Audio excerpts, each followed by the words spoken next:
Estamos iniciando aqui o nosso 27º encontro já do Café com Processos. E esse encontro aqui é bem especial, com a participação dos nossos convidados. E a ideia desse encontro é a gente fazer uma discussão, um debate, né, sobre a gestão por processos, e também sobre a colaboração da gestão por processos nesse momento, principalmente de pandemia, do trabalho remoto, né? A gente já sentiu um pouco disso na UFABC, e, e aí eu gostaria, né, de agradecer algumas pessoas, agradecer a minha equipe, né, que tá sempre me ajudando aí, minha equipe de processos, que estão presentes aqui, Júlia, Celina, Fernando. Agradecer aos nossos convidados, Davi, Denise, Juliana, Andressa, e dizer que eu estou muito contente de poder fazer esse evento. É claro que a gente preferia estar dentro de uma normalidade, mas dentro do que a gente pode fazer, eu acho que é um momento importante para a gente poder trocar essas experiências, né? Um outro ponto que eu gostaria de destacar é que hoje, depois de um trabalho aí de 7, 8 meses, mais ou menos, nós da UFABC, principalmente as pessoas ligadas ao Café com Processos, a gente conseguiu publicar o nosso Manual de Gestão por Processos da UFABC. Durante a pandemia, acho que no mês de março, nós colocamos no ar o portal de processos da UFABC, e aí a gente vem conversando com as áreas para que esse portal comece a ser alimentado. É claro que nesse momento é mais difícil de fazermos todos os contatos e etc., mas temos conseguido avanços importantes. E hoje colocamos no ar o nosso manual de gestão por processos, né?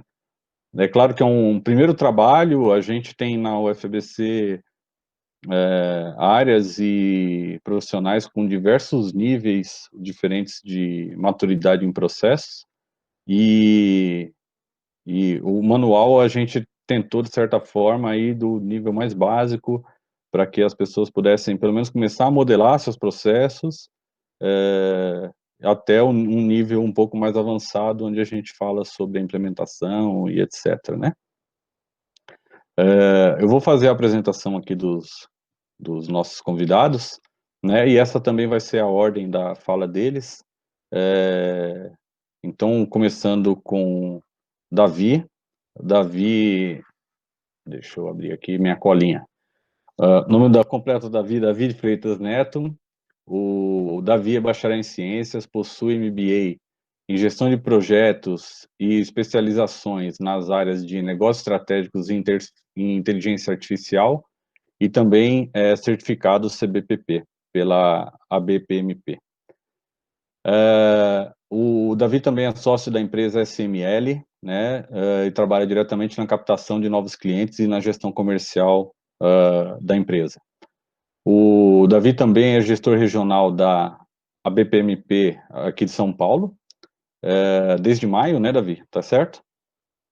E atua como líder no desenvolvimento de iniciativas, eventos, parcerias da ABPMP Brasil no estado de São Paulo, e contribui com a propagação do conhecimento sobre BPM também nessa região.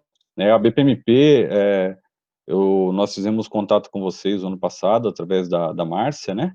Márcia Bevilacqua, e a BPMP sempre foi muito solícita né, conosco. Ela sempre teve as portas abertas. Agradeço aqui de antemão, Davi, né, a possibilidade dessa parceria, e acredito que isso seja algo que renderá grandes frutos, mas eu acho que a BPMP cumpre um papel fundamental, claro, na formação dos profissionais de processos, na orientação, nos seus eventos. Muito obrigado, viu?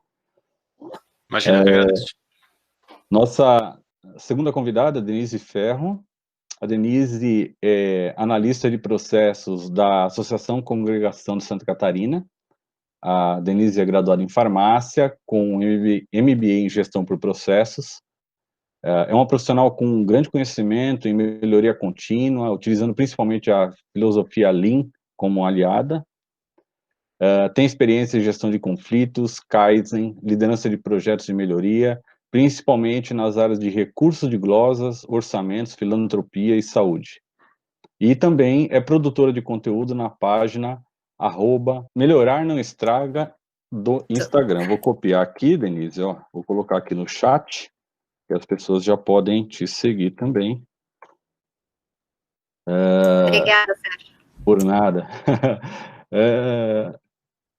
E nós temos também as nossas colegas aqui de instituições de ensino, né? A professora Juliana Herbert, ela é professora adjunta, pesquisadora da Universidade Federal de Ciências da Saúde de Porto Alegre, atua no programa de pós-graduação em Tecnologias da Informação e Gestão em Saúde, como professora efetiva e membro da comissão coordenadora. O currículo da Juliana ainda tinha mais umas 15 páginas, mas aí eu ia demorar muito tempo para falar todo o currículo dela aqui, então eu dei uma resumida, e temos também aqui conosco, a Juliana, ela é coordenadora do Núcleo de Qualidade Interna da UFSPA, que definiu a estratégia de viabilidade de implantação da gestão de processos da universidade, né? E ela também desenvolveu um modelo de maturidade e um mapeamento de processo chamado M3P,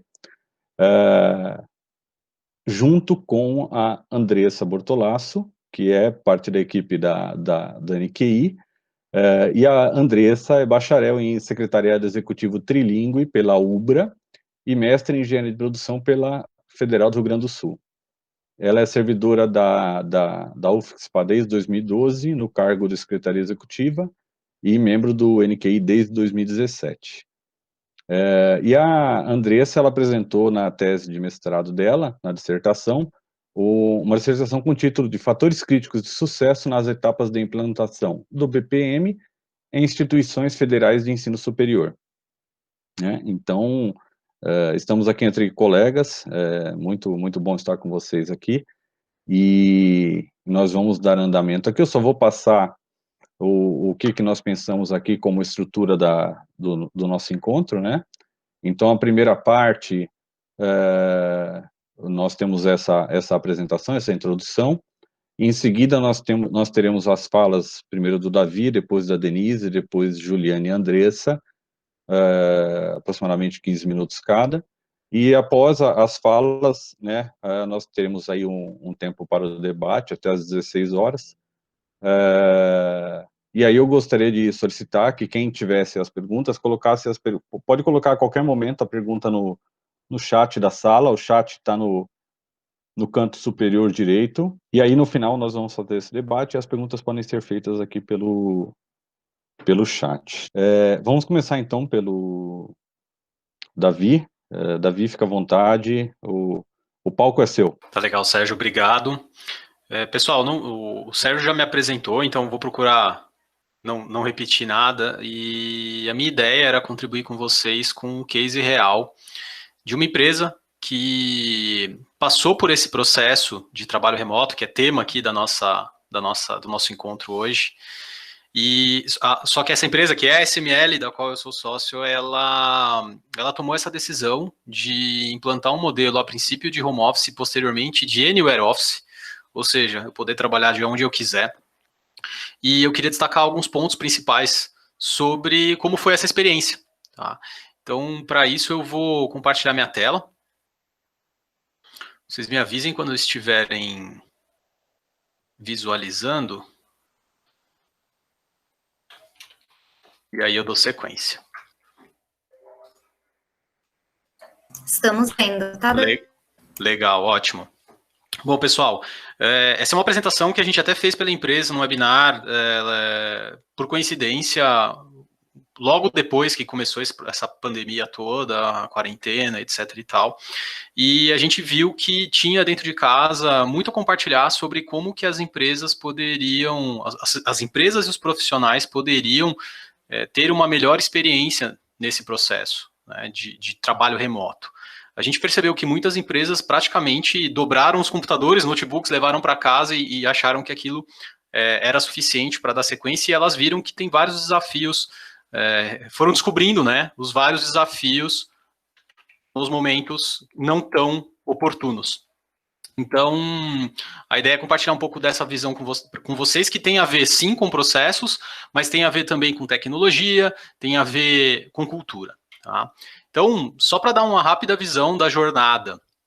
A gente tomou essa decisão em 2017, com a empresa sediada fisicamente em 2 locais, São Paulo e Porto Alegre. Tínhamos escritório próprio, a soma da metragem dava 650 metros, 50 pessoas, e as equipes internas da empresa, as equipes de desenvolvimento, as equipes comerciais, enfim, todas as equipes, a maioria delas, tinha pessoas tanto em Porto Alegre quanto em São Paulo. Então, elas já não estavam fisicamente, na totalidade, no mesmo lugar. E a gente já tinha feedbacks, né? Nós tínhamos iniciativas já de análise da empresa e cultura, e já tínhamos feedbacks de alguns profissionais, principalmente aqui de São Paulo, que chegavam a gastar 2 horas para se deslocar, né? Tanto para vir quanto para ir, em alguns casos extremos, 4 horas, né? Só em deslocamento. E aí, quando te dá um salto aí para o final de 2019, a empresa cresceu, enfim, e a gente acabou optando por essa mudança para um modelo de coworking, onde a gente saiu dos escritórios físicos, escritórios presenciais, e resolveu ir para um modelo de coworking, mesmo que lá em 2017 a gente já tivesse começado a experimentar um pouco de trabalho remoto, né? Com isso, apesar da gente ter 70 pessoas na empresa, né, tinha 70 pessoas em 2019, a gente só tinha 40 mesas nesses espaços. Então, as pessoas já não tinham mais mesa fixa, as pessoas escolhiam o dia que elas queriam vir trabalhar no escritório. E a gente teve, então, lá de 2017 até hoje, né, mas no caso, vamos fechar a linha aí até o final de 2019, praticamente 2 anos para se acostumar, né, para entender quais eram os desafios, quais eram os problemas, e a gente aprendeu muito nisso, e é isso que eu vou compartilhar um pouco com vocês. Primeiro, por que a gente resolveu mudar, né, desse modelo tradicional para o modelo distribuído? Primeiro, porque a gente já tinha essa questão, de parte das equipes já estavam em lugares diferentes, né, não estavam fisicamente a equipe inteira no mesmo lugar. A gente queria ter a oportunidade de poder contratar os melhores talentos para o trabalho a ser realizado. Então, não importa se ele trabalha no Piauí, se ele trabalha na França ou se ele trabalha em São Paulo, a gente queria ter a oportunidade de contar com esses profissionais, independente de onde eles estejam. E a nossa vontade, a nossa inquietude mesmo em modificar, né, em experimentar um modelo novo. E a gente esbarrou em 3 pilares fundamentais: cultura e gestão, e ali dentro de cultura e gestão eu também incluo o processo, tecnologia, e aí depois eu compartilho um pouquinho de dificuldades e desafios, tá? Primeiro, na cultura e gestão, a empresa ela tem nos valores dela a mobilidade e a liberdade, né, desde que ela nasceu. E a gente luta continuamente para permitir entregar mais mobilidade, mais liberdade para todos aqueles que se relacionam com a empresa. Seja o funcionário, seja o cliente, seja o fornecedor. E isso se propaga na empresa das mais diversas formas. Então, quando a gente setou isso como um valor importante, né, da empresa, isso também ajudou a todos que estão nesse ecossistema se adequarem e se localizarem, né, nesse cenário. Então, isso permitiu que a gente fizesse algumas mudanças já na forma de gerir a empresa. Que lá em 2017, por exemplo, tinha de 4 a 5 níveis hierárquicos, e depois que a gente concluiu o processo, basicamente a gente passou a ter 2 níveis hierárquicos. A gente basicamente horizontalizou a empresa. Imagina a quantidade de processo que teve que ser modificado para isso funcionar de forma adequada, né?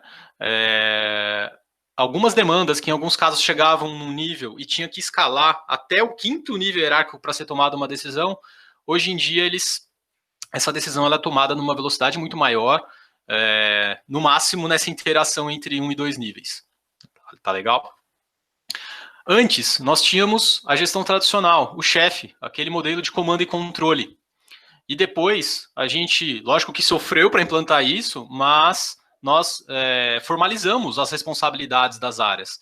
Né? Os processos que já eram muito fortes na empresa foram alterados para se adequar a essa nova realidade, tiveram apoio de outras definições, como a matriz clara de quem até onde você pode ir, né, qual é a sua autonomia, qual é a sua responsabilidade, né, a orientação ao processo e não ao silo, né, não à área fechada.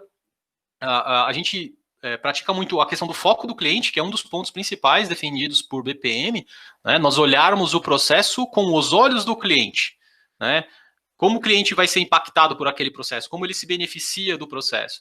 Então, tudo isso fez parte dessa mudança.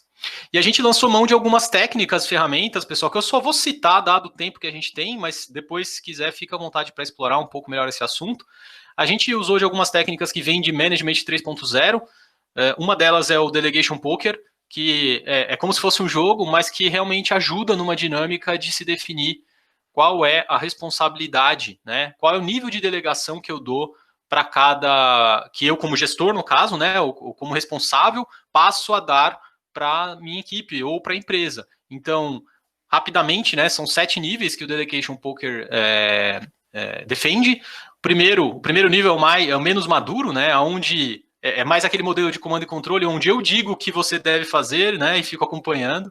E aí a gente vai evoluindo, desde eu vou tentar vender a ideia para eles comprarem, depois eu vou consultar essas pessoas e eu vou decidir, ou nós vamos concordar juntos, ou eu vou aconselhar, enfim, até um nível onde efetivamente ocorre a delegação, onde eu delego completamente uma determinada atividade, uma determinada responsabilidade, porque sei que ali vai ser feito tão bem quanto eu faria, ou muito provavelmente melhor do que eu faria. Tá? Então, é só um exemplo de uma das ferramentas que a gente se fez valer para poder viabilizar esse modelo. Há outros exemplos práticos, né? Antes, pontualidade e cumprimento da carga horária era muito importante, era até um item que fazia parte da avaliação dos profissionais. Isso deixou de ser uma responsabilidade, né? Esse modelo de trabalho remoto, o que vale é a entrega. Não importa se a pessoa entrou para trabalhar mais tarde ou mais cedo, a não ser que o trabalho dela realmente tenha essa exigência, né? Estou falando de uma pessoa, por exemplo, que trabalha no suporte técnico, que tem uma expectativa de contato com o cliente, então não tem muito jeito.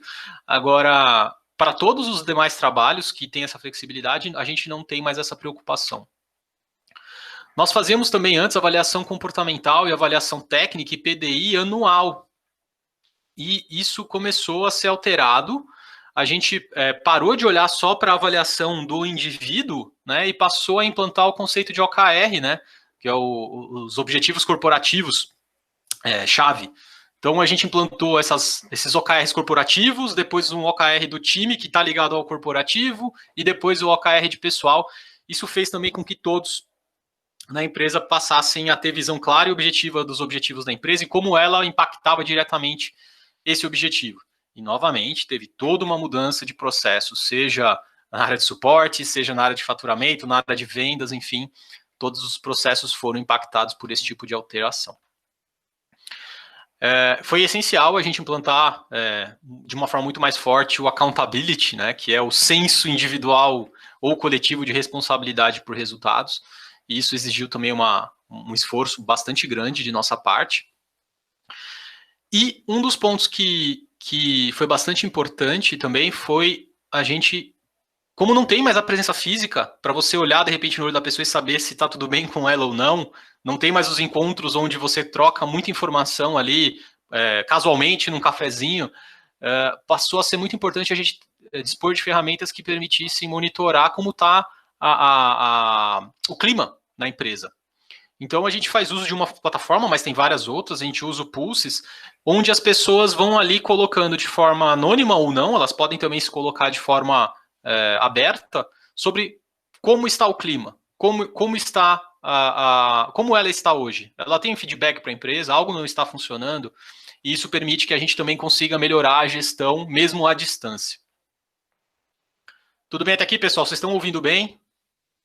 Eu estou dando uma acelerada por causa do tempo, tá? Legal, vamos falar de tecnologia, então. Basicamente, passou a ser essencial que a gente tivesse tudo na nuvem.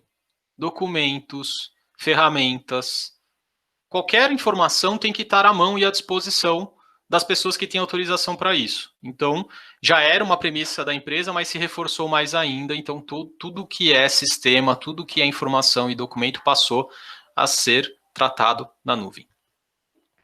Nós tivemos um trabalho bastante grande também para não eliminar, né, mas a gente está quase próximo, praticamente eliminamos os e-mails internos, porque o e-mail ele tem um conceito em que se eu mando um e-mail para você, essa informação fica restrita a nós, e ali nós podemos ter uma base de conhecimento que impacta um processo, ou que impacta uma área, ou que impacta várias pessoas. A gente passou a fazer uso de plataformas de troca de informação conversacional, como Slack, como Teams, onde as pessoas que podem ter acesso às informações de determinadas áreas de interesse conseguem, por exemplo, verificar uma conversa entre eu e outra pessoa, e ela se beneficia daquela informação, não fica o conhecimento restrito na caixa postal única e exclusivamente das pessoas. Fazemos muito uso de audiomensagens, acredito que vocês saibam, mas a comunicação não verbal ela é praticamente 70%, né, daquilo que um humano percebe numa comunicação. Então, se nós colocamos somente escrito algo, uma informação, essa informação pode ser interpretada de diferentes formas, e quando nós temos essa mesma informação sendo transmitida de forma presencial, num vídeo, vendo a postura, lendo os sinais que a pessoa transmite, você amplifica N vezes a capacidade de interpretação dessa informação. Então, tanto áudio mensagens quanto vídeo mensagens passaram a ser essenciais. Eu gosto muito do exemplo do vídeo porque, às vezes, nós marcamos uma reunião e envolvemos 5, 6 pessoas para tratar de um assunto. Perdemos um tempo, ocorrem os atrasos e aquelas pessoas têm acabam tendo a produtividade impactada por conta disso. Nós implementamos algumas regras em que aquilo que pode ser explicado num vídeo e transmitido para que as pessoas vejam no momento adequado para elas, é feito dessa forma. E assim nós economizamos muito, muito, muito tempo com reuniões que antes eram pouquíssimo produtivas. E aí se encaixa a teleconferência, estamos aqui fazendo uso de teleconferência, né, para essa nossa reunião. Mudamos completamente os nossos processos relacionados a treinamento. A gente treinava os clientes numa plataforma, né, no modelo presencial, e passamos a treinar de forma remota, criando os treinamentos em plataformas de EAD. Então, a universidade, com certeza, também já se beneficia disso, mas o mais bacana é que esse é um conhecimento que fica armazenado e pode ser replicado tantas vezes quantas forem necessárias, no momento que cada pessoa precisar, né? Não é necessário combinar uma agenda, fechar uma sala, tirar as pessoas da operação ali para serem capacitadas. O Orquestra é um produto, é uma plataforma de BPM que a SML é fabricante e que ela oferece um hub de serviços. Então, solicitações de qualquer tipo, manuais e políticas, tutoriais, hub para acesso a outros sistemas acabaram se concentrando dentro da SML no Orquestra. Então, qualquer coisa que eu precise, seja solicitar um reembolso, seja verificar como é o processo de jornada dos clientes, nós localizamos esse serviço e fazemos a nossa solicitação ou consultamos a nossa informação lá. Então, ele virou um grande concentrador de informação e que também ajuda muito na nossa produtividade e na estruturação dos nossos processos e todos os documentos e informações que suportam esses processos. Para finalizar, pessoal, uma visão rápida de dificuldades e desafios que a gente teve quando tomou a decisão, né, de fazer essa mudança. Lá em 2017, quando nós começamos e falamos que queríamos implementar um modelo de trabalho remoto, a gente percebeu automaticamente uma queda no relacionamento interpessoal. As pessoas pararam de se encontrar, né? Então, antes, quando a gente ia para um local que tinha 50 pessoas no mesmo local, o pessoal fazia festa, ia almoçar junto, ia no café. Com o trabalho remoto, primeiro isso começou a se diminuir, porque as pessoas começaram a ir para a empresa só 1 ou 2 dias na semana, e as pessoas já começaram a não se ver mais. A gente identificou isso através até da ferramenta de monitoramento de clima, e a gente começou a implementar ações que permitissem esse relacionamento de uma forma diferente, né? Happy hour virtual, entre outras coisas, né? Nós notamos que no início o número de reuniões aumentou muito, Porque antes você puxava a pessoa do lado ali na cadeira e falava, preciso tirar uma dúvida com você, tirava e acabava. Essas coisas começaram a virar reuniões. Quando a gente percebeu que isso estava acontecendo, reuniões marcadas, sempre pessoal em reunião, a gente tomou a ação de criar algumas boas práticas, como aquelas relacionadas às videoconferências ou às videomensagens, né? Onde a gente passa a informação que quer transmitir e depois recebe ela de forma assíncrona. A gente também percebeu um turnover inicial, porque simplesmente tem pessoas que não se adaptam a esse modelo, ou não se adaptavam, né? Acho que agora, com a pandemia, se viram obrigadas a isso, mas muitas pessoas não se adaptavam, elas precisavam ter esse contato com as pessoas. A gente já sabia disso e manteve estrutura suficiente para ter essas pessoas, mas em alguns casos foi natural as pessoas não se verem mais trabalhando na nossa empresa e acabaram saindo. Mas teve aí um aumento exponencial da nossa possibilidade de recrutamento de novos profissionais, né? Então, a gente abriu o leque para uma série de profissionais que antes a gente nem olhava. Se tem um profissional top de mercado numa determinada área de conhecimento no Nordeste, antes a gente não contratava. Agora nós contratamos. Tá? Por fim, eu vou compartilhar com vocês aqui, não sei, vocês devem ter visto esse vídeo lá foi muito divulgado quando aconteceu. Um repórter da BBS estava em casa, no meio do jornal, e aí os filhos dele entram na sala e ele faz como se eles nem tivessem aqui, né? Ignoraram. Aí chega a esposa, né? O pessoal até falou que era empregada, mas era a esposa ali tentando tirar. E, enfim, é algo que pode acontecer, é algo natural que ocorra dentro de um modelo de trabalho em home office. E é algo que eu tenho certeza que todos vocês, em alguma reunião, já devem ter presenciado algum imprevisto desses que acontece na casa das pessoas, e hoje se tornou uma coisa natural. Então, a gente também orienta o nosso pessoal a tratar esse tipo de situação com leveza, sem nenhuma culpa, nenhum problema. E isso, com nossos clientes, com nossos fornecedores, enfim, isso não traz nenhum impacto negativo, né?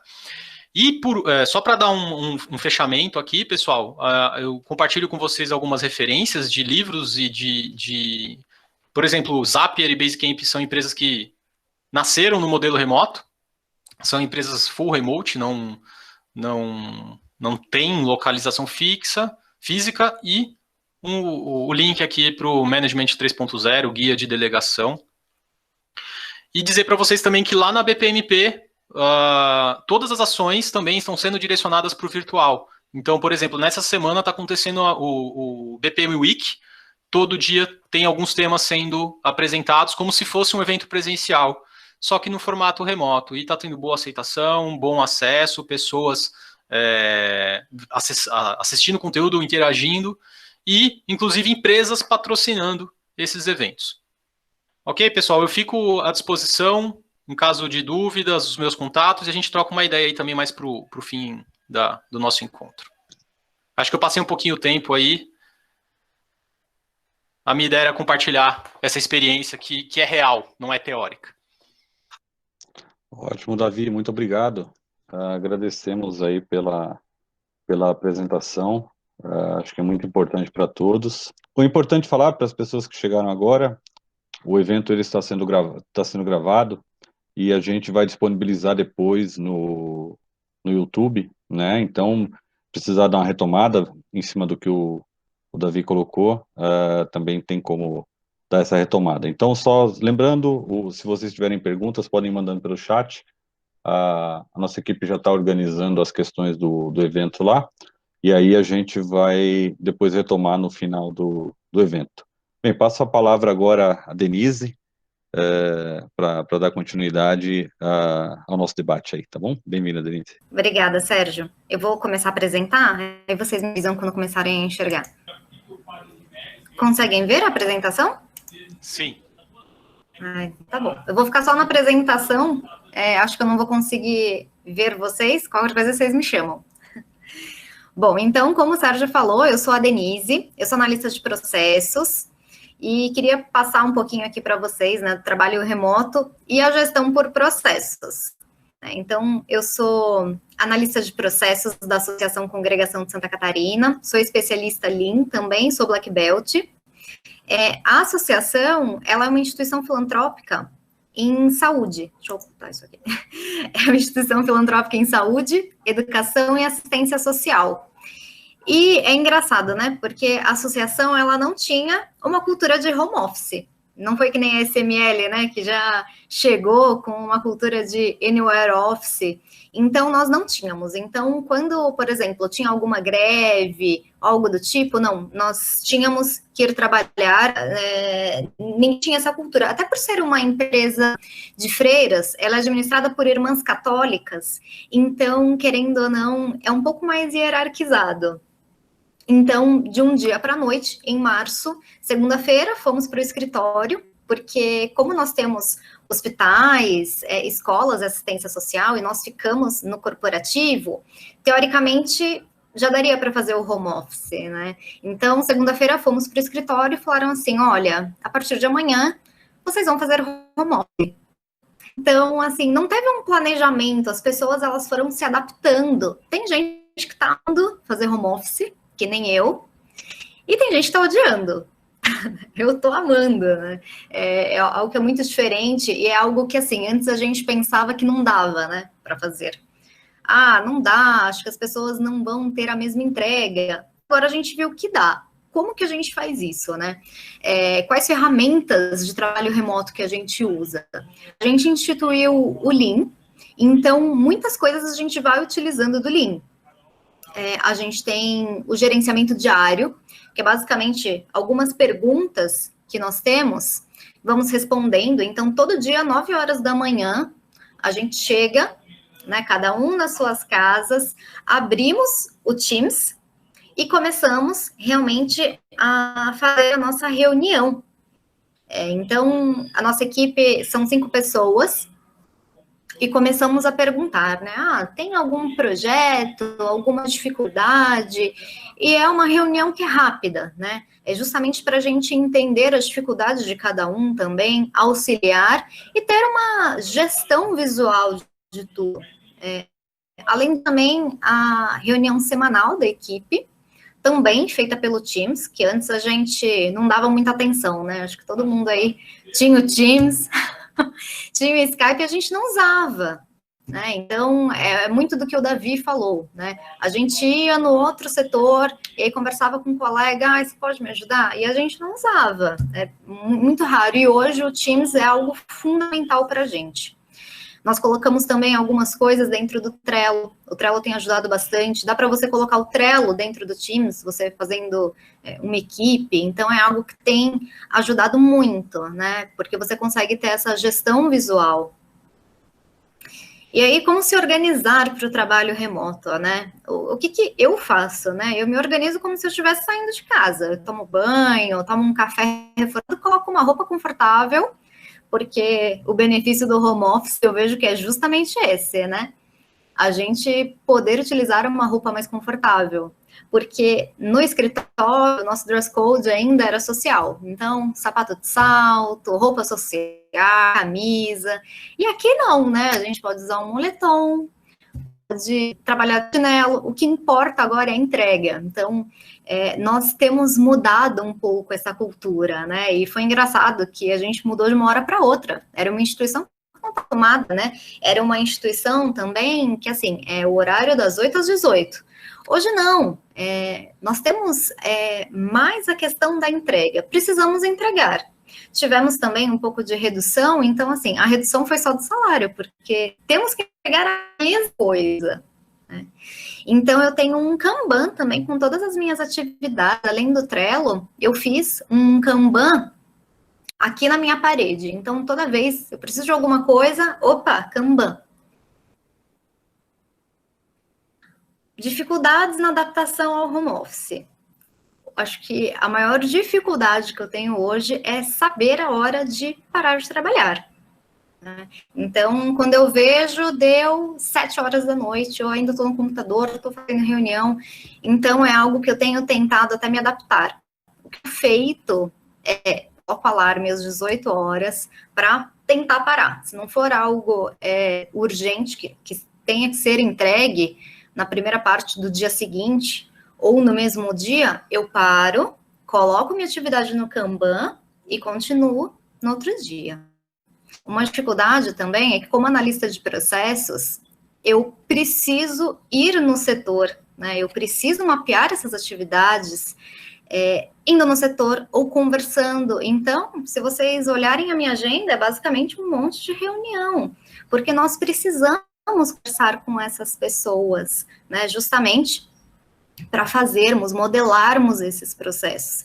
Então, quando a gente tem um processo que engloba vários setores, ontem, por exemplo, eu fiz uma reunião com mais de 20 pessoas, parecia uma convenção das Nações Unidas, né?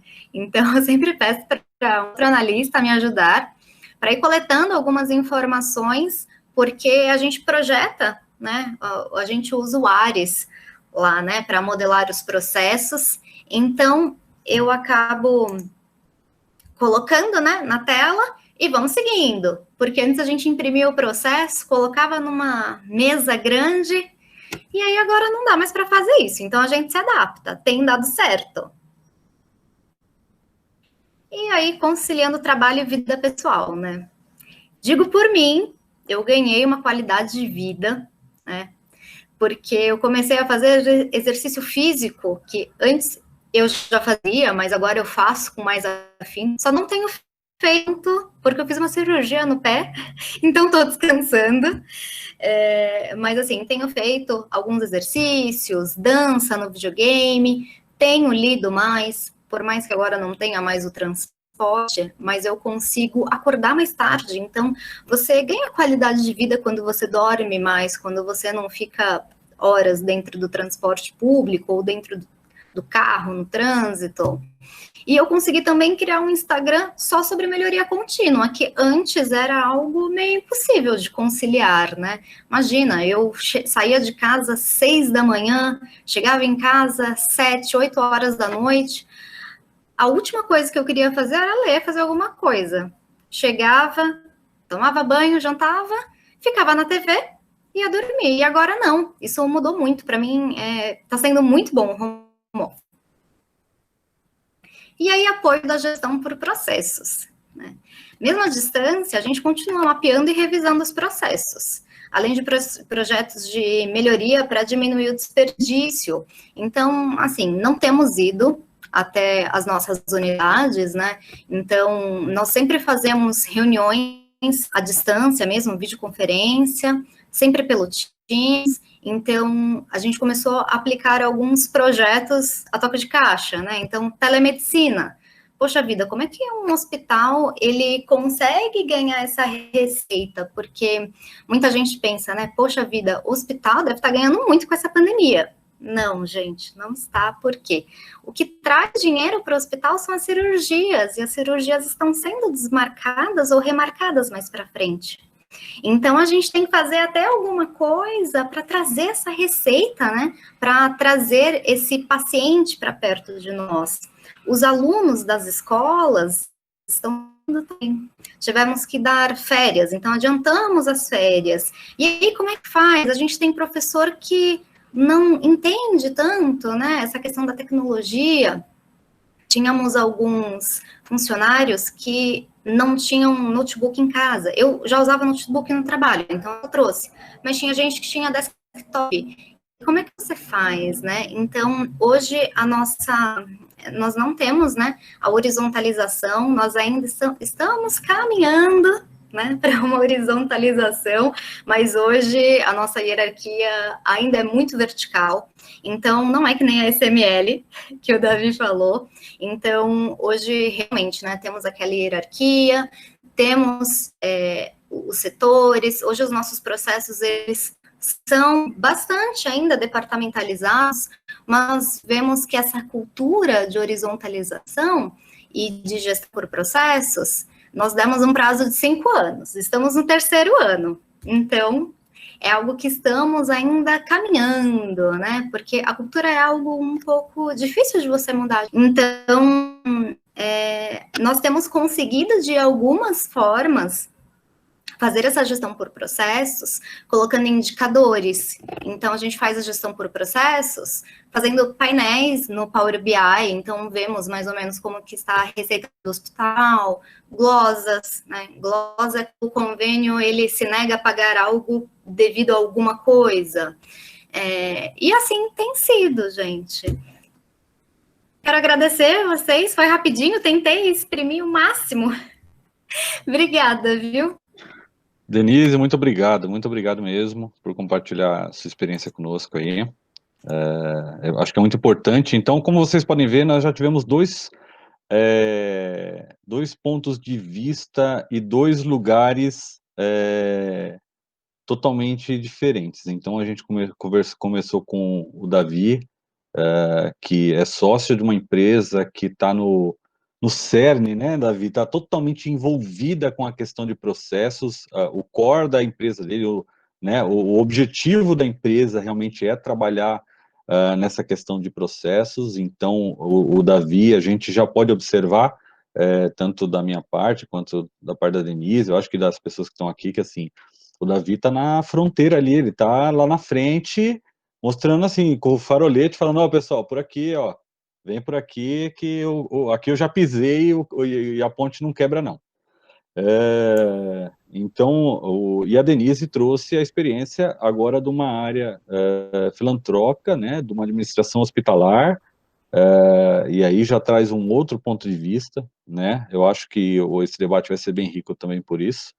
E agora nós temos a terceira parte, nossas convidadas, Juliana e Andressa, nossas companheiras aí de universidade, né? E aí eu passo a palavra a vocês, tá? Quiserem fazer uma breve apresentação, porque chegou bastante gente depois também, fiquem à vontade, e a palavra está com vocês, tá bom? Então, tá bom. Muito obrigada, Sérgio. Bom, meu nome é Juliana, né? E nós estamos, então, a Andressa aqui também. Nós estamos com 2/3 da equipe do NQI aqui, presente. Nossa equipe é formada por 3 pessoas, então eu, a Andressa e uma bolsista técnica. É uma equipe bastante pequena.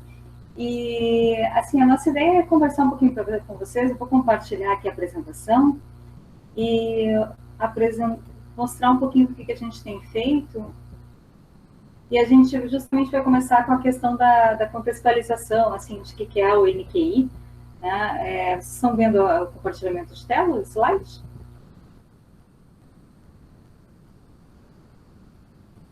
Estamos sim. Tá bom, muito obrigada. Então, tá bom. Aqui vocês, inclusive, têm o nosso e-mail, tá? Então, nqi@ufspa, né, do BR, tá? Então, assim, nós estamos vinculados, então, à Universidade Federal de Ciências da Saúde de Porto Alegre, a UFSPA. A UFSPA é uma universidade federal, mas relativamente pequena, então ela tem apenas um campus, e aí nós temos alguns números, assim, em relação ao que é a UFSPA, né? Nosso campus é formado por 3 prédios, nos quais, então, nós temos esse funcionamento de graduação, pós-graduação. Claro que existem também atividades aí de extensão, de pesquisa, e que são feitas também por essas mesmas pessoas que estão contabilizadas aqui nesse slide. E o Núcleo de Qualidade Interna, ele é vinculado à Pró-Reitoria de Planejamento, a PROPLAN. E o nosso objetivo, quando a gente assumiu o NQI, né, então eu e a Andressa assumimos aí quase junto, né, em 2017, então foi de apoiar a comunidade na implantação da gestão de processos, para que seja possível trabalhar, então, de uma forma mais otimizada, gerando maior valor e aumentando a qualidade de trabalho e de vida das pessoas envolvidas. Então, a gente não faz mapeamento de processos, a gente não mapeia os processos dos setores, a gente auxilia os setores a fazerem mapeamento. E esse é um princípio bem importante que a gente mantém de uma forma, assim, bastante rígida, justamente porque a gente acredita que os setores que realizam os processos são aqueles, né, são as pessoas que deveriam realmente fazer esse trabalho e manter esse trabalho para que ele seja efetivo e que gere valor. Só complementando, desculpa, é só porque são as pessoas que lidam no dia a dia com os processos que realmente conhecem, né, ele na sua totalidade. Então, por isso a gente atua mais como uma consultoria interna, digamos assim. Perfeito. Né? Então, assim, aqui a gente tem alguns exemplos de artefatos, a gente utiliza também o BPMN, o Visage Modeler, a lista de serviços, nós temos alguns outros artefatos, vamos falar sobre isso. Nós definimos um subconjunto do BPMN, que a gente chama de BPMN UFSP, então, que é assim, esse subconjunto representa os símbolos que devem ser utilizados por todos os diagramas que são feitos no contexto da universidade. Porque assim a gente consegue que as pessoas entendam melhor os diagramas, todo o mapeamento de processos, feitos não só do seu próprio setor, como também de outros setores. Né? Assim, deixa muito complexa essa linguagem. Tá? Em 2018, a gente conseguiu colocar, então, no ar, né, desenvolveu o portal de processos. O endereço está aqui, então, nesse slide. As pessoas de fora da universidade têm acesso a uma série de informações, inclusive o M3P, que a gente já vai falar, e o Sérgio acabou referenciando anteriormente, né? E as pessoas da comunidade, inclusive os nossos alunos, têm acesso aos processos que foram mapeados pelos setores. Então, aqui a gente tem um exemplo da própria página do NQI, no qual, então, nós temos aqui sempre o objetivo do setor, a lista de serviços, que tem uma lista dos processos que fazem parte, então, desse setor, e a lista de diagramas BPMN, com algumas instruções específicas dentro do próprio diagrama, então, para representar os processos. Então, até o momento, nós temos 328 processos publicados, a gente tem aproximadamente 50% dos setores que já definiram seus processos, não necessariamente todos esses setores mapearam todos os seus processos, mas já tem processos publicados, já tem sua página dentro do portal de processos. E para conseguir tudo isso, então, pensando nessa nossa equipe enxuta, né, que sempre foi enxuta, houve alguma troca aí de bolsista e tal, eu e a Andressa desde o início, mas no início de 2018, a gente desenvolveu, então, o M3P, que é um modelo de maturidade de mapeamento de processos. Então, o que é esse modelo? Né? A gente foi buscar outros modelos de maturidade que já existiam na literatura, mas nós encontramos modelos com critérios que eram muito amplos. Por exemplo, falando, olha, tem que ter apoio da auto-administração. Como é que a gente julgar se tinha apoio da auto-administração? Então, por um lado, por exemplo, poxa, a gente tem pessoas que têm horas dedicadas para isso, a gente tem um setor dentro da universidade para dar esse apoio, como a Andressa falou. Né? Mas, ao mesmo tempo, nós temos uma sobrecarga de trabalho. Então, isso é apoio, não é apoio? Então, nós decidimos criar o nosso modelo. Ele, inclusive, né, tem aqui o cadeadinho aberto, então ele está disponível para download por qualquer instituição que queira. Então, é um modelo composto por 8 níveis de maturidade, do nível 0 ao nível 7. Cada nível de maturidade tem um conjunto de critérios e tem um conjunto de itens de verificação. Aí a gente também definiu, então, programou um aplicativo utilizado para avaliação dos setores neste modelo. Esse é o nosso processo de avaliação, e eu vou falar rapidamente dele, porque isso tem a ver com a questão aí do nosso trabalho remoto. O que acontece? Esse processo de avaliação ele foi definido pensando que os setores fazem inscrição, eles enviam a documentação para nós avaliarmos, de acordo com todos os artefatos do modelo, né? Então, cada nível de maturidade dentro do modelo tem um conjunto de artefatos também associado, quer dizer, são checklists, são templates, a indicação de alguma ferramenta. E uma parte muito importante da avaliação é justamente a avaliação que chama in situ, no qual a gente visitava os setores para fazer uma conversa com todos os membros do setor. E depois, então, indicava, né, emitia um relatório, eventualmente com algum tipo de correção, que a gente chama de avaliação complementar, caso fosse necessário. Então, o que acontece? A gente também foi meio pego de surpresa, assim, com essa questão de trabalho remoto. Nós tínhamos uma relação muito próxima com os setores, e era um ponto marcante, assim, pensando no trabalho da NQI, da gente fazer essa relação realmente pessoal, de conversar com as pessoas. A universidade já tinha tido iniciativas anteriormente de desenvolvimento, de mapeamento de processos, mas essas iniciativas elas estavam centradas mais em um grupo pequeno de pessoas, e a gente decidiu fazer um trabalho bastante horizontal, assim, e uma iniciativa bottom-up, ou seja, como a Andressa falou, os setores mapeando seus processos, para depois nós fazermos as integrações, quer dizer, eles mesmos fazem a integração, e a gente sempre fosse a figura de apoio. E uma outra coisa importante é que a adesão para o mapeamento de processo na universidade, ela é voluntária. Então, o que acontece? Não houve nenhuma ordem da reitoria dizendo, olha, todos os processos agora têm que ser mapeados. Né? Então, a gente tem algumas iniciativas que fortalecem tudo isso, mas a gente precisou contar muito com a vontade dos setores, pensando que nós somos um grupo bastante reduzido de servidores e bolsistas, estagiários, né, que já tem uma carga grande de trabalho. Mas o que aconteceu? Então, assim, no dia 18 de março, a gente começou com um trabalho remoto, inicialmente com a ideia de que nós teríamos 15 dias de trabalho remoto. A gente estava lá no início da pandemia, né, quer dizer, os números do Brasil ainda eram bastante pequenos, né, bastante baixos. Então, assim, se houve essa perspectiva, mas posteriormente, conforme a situação foi avançando de uma maneira bastante negativa, digamos, aqui no país, nos foi solicitado pela reitoria, então, que cada setor fizesse um plano de trabalho para esse período de trabalho remoto. Inclusive, está publicado lá no nosso site, está aqui o link, vocês podem ter acesso. Uma coisa muito legal foi que a gente identificou, assim, que muitos setores aí colocaram justamente essa ideia de mapeamento de processos dentro de uma das suas atividades de trabalho remoto. Tá? Como é que nós começamos, então, a nos organizar nesse sentido, né? A gente já fazia... Só complementar, interromper. Embora alguns setores citaram o mapeamento de processos dentro das suas atividades, outros que não citaram no relatório começaram também a dar mais atenção para essas atividades. Perfeito, ótimo, né? Porque, assim, o que acontece? A gente viu que quando esses setores citaram esse mapeamento, então, obviamente, nós tentamos dar atenção a esses setores, sem deixar todos os outros setores, obviamente, de fora, né? Mas aproveitar, já que tinha um compromisso escrito, apesar da adesão ser voluntária, esse compromisso escrito podia ser utilizado de alguma forma para que a gente conseguisse uma maior adesão. Então, assim, em termos de trabalho interno, né? Como eu disse, nós somos 3 pessoas, mas nós já utilizávamos várias ferramentas para essa sincronia do trabalho. Até porque, assim, nós não trabalhamos, nenhum de nós trabalha full-time dentro do NK. Então, não necessariamente a gente estava, apesar de estar lá presencialmente, a gente não estava necessariamente nos mesmos horários, né? Tinham atividades que eram feitas de uma forma assíncrona.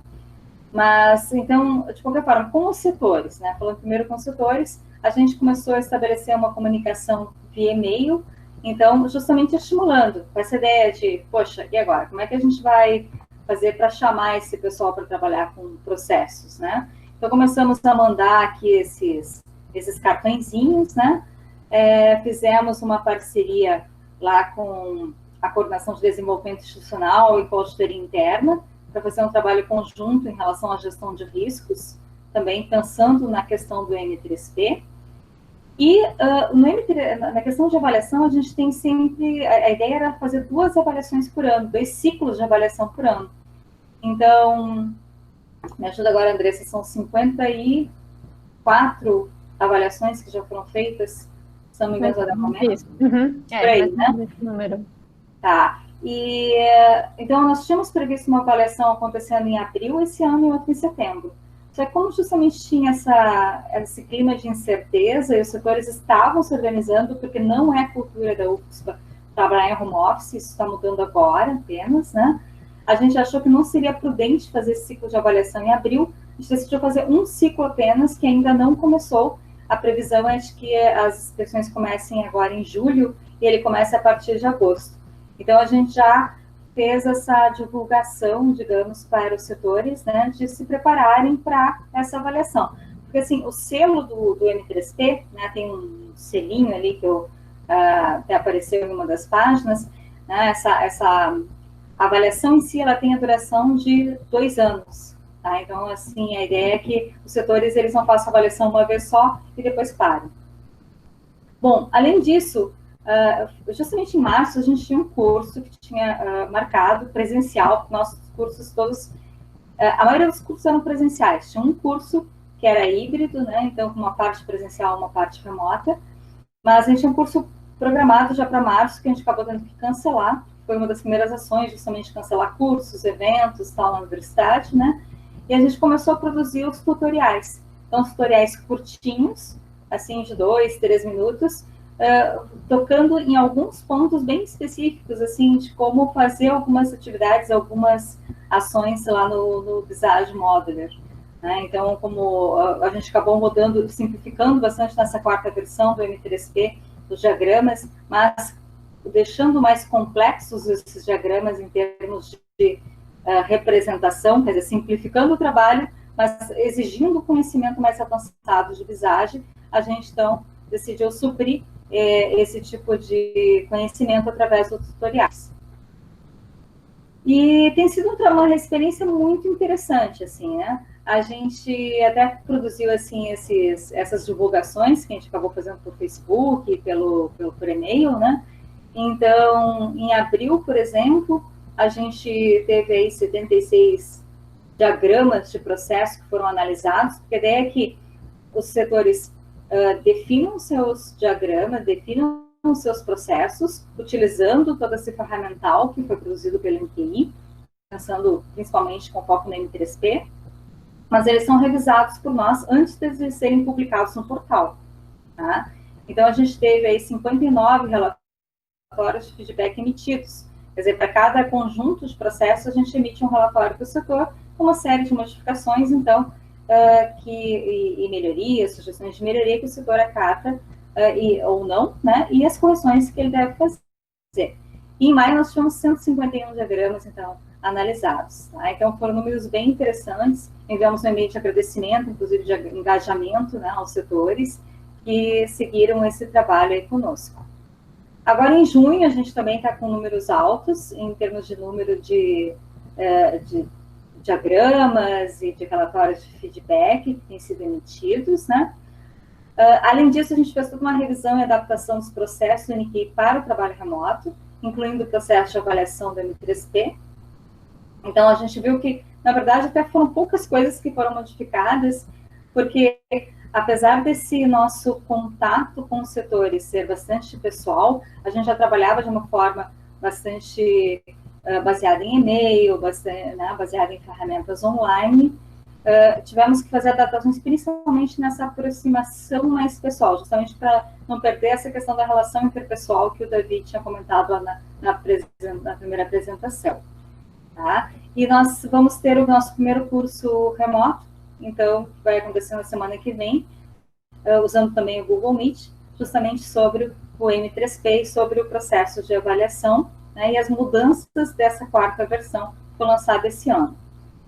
Outra coisa muito legal que já estava acontecendo e eu acredito que foi sendo reforçada após esse período durante esse período de trabalho remoto, foi a integração que nós estávamos tendo com a equipe de implantação do SEI, Sistema Eletrônico de Informações. Então, o que acontece? Qualquer processo que vai ser implantado no SEI, ele tem que ter sido mapeado anteriormente. Então, ele tem que ter um diagrama de processos, ele tem que ter utilizado toda a notação que a gente definiu em termos de comunidade UFSC para ser definido, para ser utilizada, e ele tem que ter sido revisado também pela equipe do NQI. Então, somente após essa revisão é que esses processos vão fazer parte do SEI. Então, obviamente, apesar da adesão dos setores ser voluntária, o fato de que um determinado setor quer colocar os seus processos, e agora está sendo cada vez mais importante ter os processos o máximo possível eletrônicos, os processos em si eles têm que ter sido definidos, documentados e revisados por nós, então, do NQI. Então, isso tem dado uma carga de trabalho maior para a gente, mas tem sido excelente em termos de mapeamento de processos. Só complementando a questão do SEI, a base de conhecimento, então, ela toda está disponibilizada com os diagramas BPMN. Então, a própria comunidade, mesmo os setores que ainda não iniciaram o mapeamento dos seus processos, eles já têm contato agora com os diagramas e com o próprio BPMN UFSPA em função da base de conhecimento do SEI. Excelente. E como a gente falou, assim, agora realmente já era importante essa questão do sistema eletrônico e agora tem se intensificado com esse período remoto. E a gente mesmo, ao fazer as análises, porque tem setores que estão mandando processos para nós analisarmos e inserirmos no portal, mas a gente mesmo já começa a sugerir, então, como a gente está muito alinhado com a equipe que trabalha com essa implantação no SEI, o próprio NQI sugere, conversa agora que o processo está definido, mapeado, revisado, conversa com a equipe do SEI para ver se já não consegue, então, transformar esse processo que antes era físico num processo eletrônico. Então, o caminho inverso também está acontecendo desde que se implantou o trabalho remoto. Beleza. Bom, e aqui uma questão, assim, interessante, né? Na verdade, foi uma coisa que até a Andressa, que começou lá em 2017, quando a gente começou a fazer as primeiras definições de processo, os setores começaram a nos mandar os processos, começaram a seguir algumas das dos nossos indicativos, a gente começou a brincar, dizendo assim, olha, né, se entregar tal coisa vai ganhar estrelinha, então se fizer essa atividade vai ganhar estrelinha e tal, né? E os setores começaram a nos perguntar, tá, e essas estrelinhas que estão falando? Quando é que vocês vão, quando é que a gente vai receber essas estrelinhas, né? Então, a Andressa acabou tomando lá a iniciativa de comprar lá um potinho de estrelinhas, aquelas brilhantes, e começar a dar para os setores nessa brincadeira, digamos, né? Mas dos setores, o pessoal começou a guardar as estrelinhas, a gente fez um cartão na época para o pessoal colocar, e eles expunham lá na sua janela da sala, ou no mural, né? Então, assim, até o próprio M3P, na verdade, o selo em si é no formato de uma estrela. Então, a gente tem essa história da estrelinha meio que faz parte da cultura do NQI, né, desde 2017. Então, tem sido interessante, assim, realmente acaba gerando uma certa motivação que a gente não esperava que gerasse. Só que agora a gente não tem como a gente entregar estrelinha para o pessoal, né? Então, a gente criou essa história das estrelinhas virtuais. Então, tem alguns destaques, então já entregamos para algumas pessoas, né, que conseguiram justamente começar, por exemplo, o trabalho de mapeamento de processos, ou que estão intensificando esse trabalho de mapeamento de processos, e a gente manda, assim, pelo WhatsApp, manda por e-mail, e é interessante, porque, assim, o pessoal fica muito feliz, então acaba comentando com outros, daí gera essa motivação. Então, apesar de ser extremamente lúdico, é algo extremamente motivacional, e que a gente acaba mantendo, assim, como eu disse, como parte da cultura do NQI. E essas estrelinhas virtuais, então, são um GIF que nós fizemos, né, para enviar para os setores, justamente para manter essa questão de, vai ganhar a estrelinha por estar, né, fazendo o trabalho. Isso aí. Então, assim, em termos de ferramentas, o que a gente tem usado, né? E-mail, tem a página do NQI do Facebook, né? E-mail, principal ferramenta de troca de informações com os setores. Tá? Então, assim, os setores mandam os processos e a gente envia o feedback através de e-mail. Facebook para divulgação de uma forma geral. Internamente, a gente usa muito o Trello para organização de todas as nossas atividades. Então, todo o registro é feito através do Trello, de cartões e acessíveis à equipe, né? O Google Drive, agora acesso VPN também aos arquivos lá da UFSPA. O Canva para a geração dessas imagens. Internamente, nós temos o nosso grupo de WhatsApp do NQI. Então, a gente mantém, assim, o costume, digamos, de que nós estejamos extremamente alinhadas, agora são 3 mulheres, então alinhadas dentro da equipe, porque a ideia é que justamente as pessoas mandem as informações para o NQI@UFSPA. Quem é que lê esse e-mail? Eu, a Andressa e a Eduarda, que é a bolsista que está trabalhando conosco agora. Então, independente de com quem fale, tem que ter o mesmo tipo de retorno, né? Então, qualquer dúvida a gente compartilha ali. A gente está usando o Google Meet para... Deixa eu te cortar um pouquinho de novo. Sim. Com relação ao WhatsApp, com essa situação toda, dependendo do setor, que já está com um nível mais avançado e tudo mais, em algumas situações a gente acaba utilizando o WhatsApp também para esclarecimento de alguma dúvida pontual. Porque às vezes a gente sugere uma webconferência e a pessoa fica um pouco encabulada, não sabe mexer, enfim.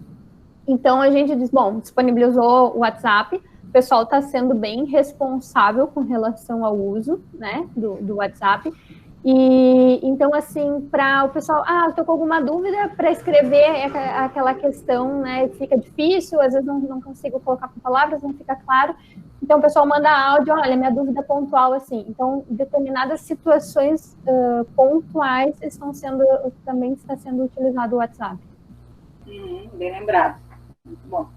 Tá? Então, assim, o Google Meet a gente está utilizando para fazer algumas reuniões de esclarecimento, por exemplo, dúvidas, treinamento que a gente, né, fazia anteriormente, a gente chamava de personal, né? A ideia é de que, além dos cursos, nós tínhamos orientações específicas, pontuais, para algumas pessoas que estavam começando a atuar. Então, a gente está fazendo através do Google Meet. Nós temos agora nosso canal no YouTube, com esses vídeos curtos, esses tutoriais, e o próprio Visage Modeler, né? Então, essas são as principais ferramentas, né?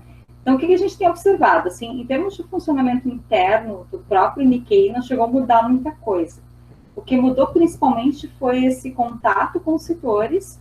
Então, a gente tem aí pessoas que, como a gente estava falando antes, né? Pessoas que estão extremamente contentes com o home office e outras que não estão nada contentes.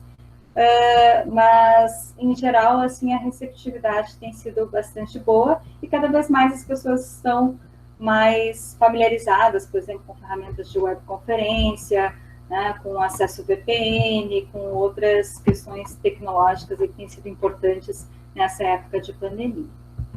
E é isso, muito obrigada.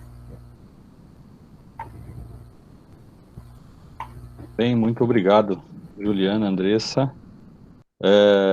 Nós vamos passar agora para a nossa última parte. Agradeço novamente os nossos convidados aí, Davi, Denise, Juliana e Andressa.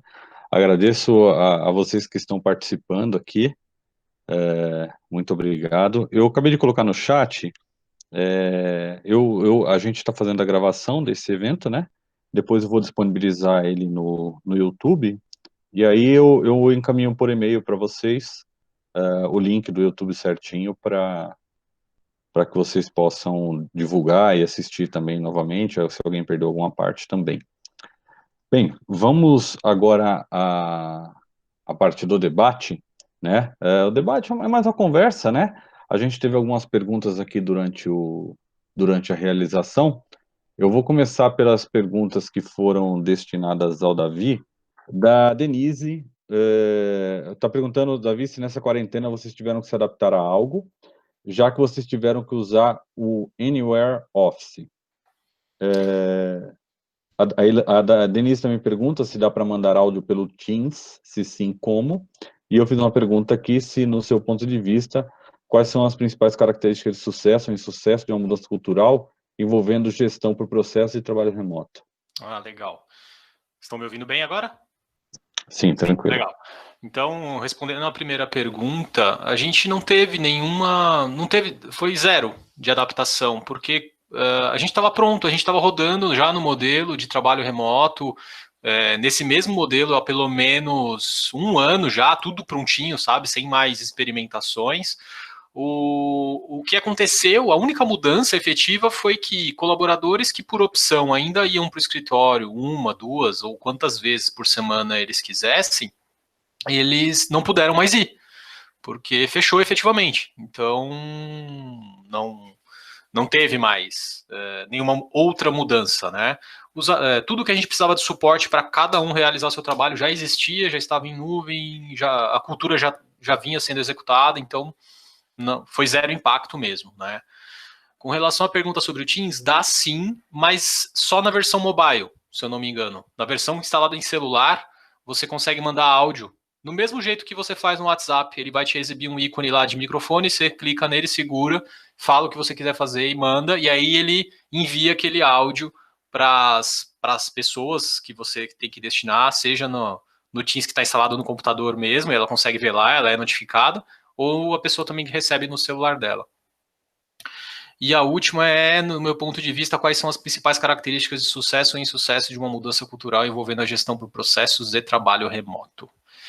Para mim, toda e qualquer mudança que seja de cultura, o primeiro ponto primordial é que ele seja genuíno e verdadeiro, patrocinado pela alta gestão. Então, tem que partir de cima, né?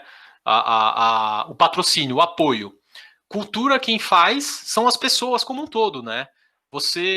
Muitas vezes você não precisa chegar num lugar e ver que está escrito qual é a cultura do lugar, você percebe automaticamente conforme as coisas vão acontecendo como é a cultura daquele lugar. Então, para mim, o primeiro ponto é realmente haver esse apoio, principalmente na hora da mudança, né? Eu vi as colegas falando de iniciativas muito bacanas de incentivo, né?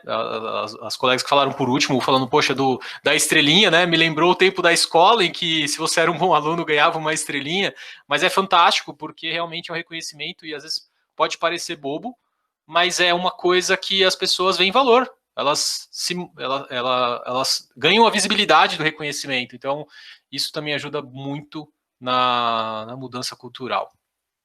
E tudo isso recai sobre o assunto de gestão de mudança, né? O famoso change management. Então, realmente ter em vista e cuidar muito bem do processo de mudança.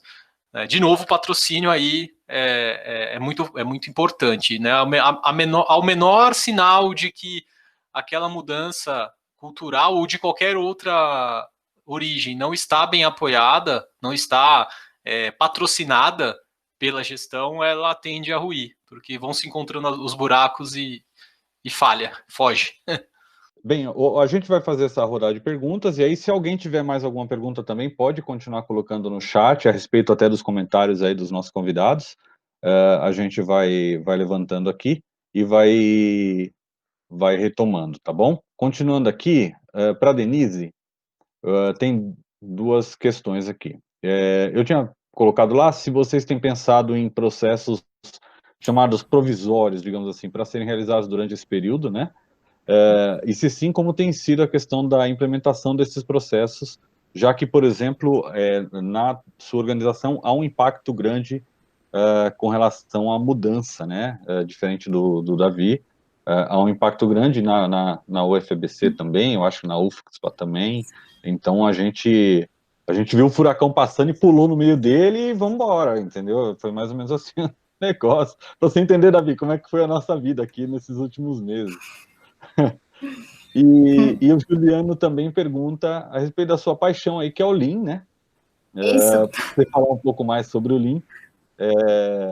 E são essas duas perguntas aí para você por enquanto. Tá bom. Bom, então sobre os processos provisórios, nós fizemos alguns sim, tanto só para vocês entenderem, né? Hoje a telemedicina, ela foi implementada no Brasil, mas até pouco tempo a telemedicina, ela não era legalizada no Brasil, digamos assim, né? Então, teve a pandemia, foi o pontapé inicial para a gente conseguir fazer a telemedicina. Telemedicina é quando o médico, ele atua virtualmente, né? Quando esse paciente não está presencialmente com ele. Então, saiu de lei falando que hoje é aprovado a telemedicina, porém, apenas durante o período da pandemia. Então, a gente saiu atrás para procurar fornecedor, para mapear requisitos, para também mapear o processo, né? Porque envolve muita coisa, envolve o sistema que a gente já tem que fazer uma ligação com o sistema da telemedicina, tem a questão do pagamento, porque hoje nós recebemos convênio, nós temos também particular, então esse é um dos processos provisórios, também da medicina do trabalho. Então, por exemplo, eu fiz uma cirurgia durante a pandemia, lá em um dos hospitais, né, da associação, e para eu voltar a trabalhar, poderia ter sido por telemedicina, por exemplo, uma telemedicina da medicina do trabalho. Então, estamos implementando isso justamente para esse paciente e esse colaborador, ele não ter que se deslocar. Então, é um processo provisório que temos como normal, se realmente implementaremos ou não. Respondido? Ok, respondido. Falta o do Lean, né? Isso. Então, até respondi rapidinho ali, né, para o Hélio, acho que perguntou. O Lean é uma filosofia de pensamento enxuto. Ela foi criada lá na Toyota. Não vou dar uma aula de Lean aqui, calma. Mas é justamente um pensamento enxuto para a gente não ter desperdícios. Então, quando a gente está mapeando algum processo, a gente sempre pensa, poxa, se eu fizer dessa forma, será que eu não ganho tempo fazendo daquela outra forma? Será que vale a pena eu comprar um monte de medicamento, sendo que esses medicamentos vão vencer? O link fala mais ou menos sobre isso, tá, Hélio? E aí, se você tiver alguma dúvida, depois pode entrar em contato comigo que eu explico melhor. Em vez de ligar, eu desliguei. Ótimo. Muito obrigado, Denise. Obrigada a você. Eu pedi para a turma aí, quem puder ligar a webcam, vou dar um print na nossa tela aqui depois para fazer a divulgação. Ô, Denise, você teve algum problema, já que saúde é um negócio bastante complicado, teve algum problema de improviso ter que validar esses processos de atendimento remoto, uma vez que você começa a fazer experiência e se não der certo, o paciente que pena, né? Como é que se valida um processo desse para poder pôr em prática em tão pouco tempo? Isso mesmo, Nazareno. Então, assim, até para você ter uma ideia, nós ainda não implementamos a telemedicina, justamente porque estamos tentando. Então, é tentativa e erro, né? O Lean também fala, né, que quando a gente vai fazer alguma coisa, algum processo, a gente testa primeiro. Deu certo, a gente implementa e verifica se continua dando certo. Então, esses processos da telemedicina ainda não estão implantados. Então, a gente vai por partes. Primeiro, a gente vai fazer só para os pacientes ambulatoriais, que são aqueles consultas de especialidades. Então, um cardiologista, um dermatologista. E aí, depois, implantado isso, se der certo, aí a gente vai para a segunda fase, que é implementar no pronto atendimento. Deu certo? Aí a gente vai para as outras casas, os hospitais de casas, né? Então, a gente tem casa lá, aqui em São Paulo, tem lá no Rio de Janeiro. Então, começa em São Paulo, deu certo, vai para o Rio de Janeiro. Consegui responder sua pergunta? O caminho não seria o contrário? Não seria, tipo, você começar a fazer a telemedicina com quem já tem um caso conhecido para acompanhamento? Um benchmarking, né? Não, acho que tipo assim, o médico já viu a pessoa, já conhece o caso, já fez análise, já encostou o termômetro, já tinha... Aí começa lá de trás. Bom, agora eu vou fazer o acompanhamento. Bom, tá assim, melhorou, piorou. Aí você vai descer o nível. Não, agora eu já me sinto mais confiante de fazer um pré, depois... Até chegar o primeiro atendimento. Porque o primeiro atendimento... Isso. Você fala assim, nossa, nunca atendi remoto na vida, eu vou fazer o primeiro atendimento. Concordo. Sem saber quem é a pessoa, o que é da pessoa, nossa senhora. Uma pessoa que você já conheceu, você pode falar remotamente, fica mais fácil. É isso mesmo. Eu acho que a gente tem que ir validando de trás para frente, ou seja, das coisas mais fáceis, indo caminhando para as mais difíceis. Isso, eu estou achando que você trabalha lá comigo eu como paciente, eu me sentiria mais confortável assim. Mas é isso mesmo, Nazareno. Isso é o que a gente chama de teste. Então, antes da gente implementar a primeira fase, que seria essa do ambulatorial, primeiro nós temos 20 médicos que vão começar a fazer consultas gratuitas para aqueles pacientes de retorno. Então, é um paciente que ele já conhece, que ele já viu, até para o paciente se sentir mais confiante também, porque quem é de risco não tem ido nas consultas. Isso é um problema muito grande, porque nós temos até pacientes oncológicos que deixaram de fazer as suas consultas ou a sua quimioterapia. Então, para que isso não ocorra, nós estamos pegando esses pacientes justamente para testá-los. Não testar os pacientes, mas para testar essa metodologia. Então, temos 20 médicos, e aí depois, se der certo, a gente implementa. É que nós temos que ir aos poucos mesmo, por isso que nós testamos, então vamos pequeno primeiro, não são todos os médicos que vão atender, não são todas as especialidades. Então, testamos primeiro para depois realmente colocar em execução. Ótimo, gente, ótimo. Eu vou agora para o terceiro grupo de perguntas aqui. Eu tenho algumas perguntas para a Juliana e para a Andressa. Então, eu perguntei como funciona a relação aí do patrocínio da direção com relação ao desenvolvimento da gestão por processos de uma forma geral, como que é essa relação. E a Denise também perguntou se vocês fazem a validação dos processos modelados pelas áreas, como que esse processo é feito. Então, assim, começar respondendo a última pergunta da validação, de repente eu deixo aí o apoio da gestão para a Andressa para responder.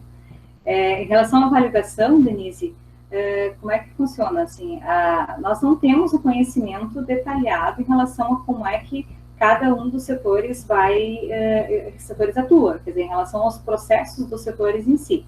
Então, o que a gente faz? A gente deixa isso muito claro.